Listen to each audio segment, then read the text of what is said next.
Well, tonight, Contact 5 discovers the number of ballots rejected in Florida this past election is dramatically lower than in past races.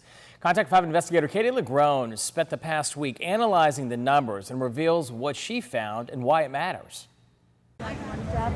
After years of making headlines for election gaffes, Florida leaders are finally enjoying a post-election moment out of the spotlight. And numbers we obtained from election offices around the state show one more reason the Sunshine State can feel pretty sunny about the 2020 race. The number of ballots rejected for problems is down, really down. Were you surprised at how low the numbers were?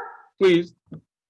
Very pleased. In Broward County, plagued for years with election glitches, mishaps, and mistakes, election leaders rejected just over 800 vote-by-mail ballots over voter errors or missed deadlines. That's a lot less. And just a fraction of the 475,000 mail-in ballots accepted.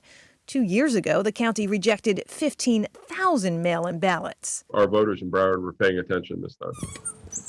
Hillsborough County rejected or disqualified 740 mail-ins. I think that was a relatively small number compared to the 347,000 plus ballots we got back. Statewide, we found over 14,000 vote-by-mail ballots didn't count in the latest election, according to numbers provided to us by county election offices. 5 smaller counties didn't respond to our requests. A rejection rate that's less than 0.5% is really quite laudable. Earlier this year, University of Florida political science professor Dr. Dan Smith found more than 35,000 mail-in ballots rejected in Florida's primary.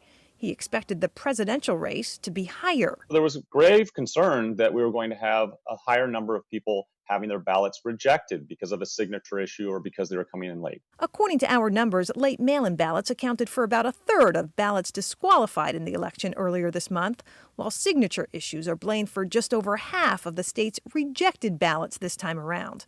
But Smith is quick to add, the rejection rate initially was no lower than in past elections. It's the cure rate that was higher. Meaning voters fixed errors, including missing signatures. In Miami-Dade, nearly 4,000 voters took advantage of the state's new cure law.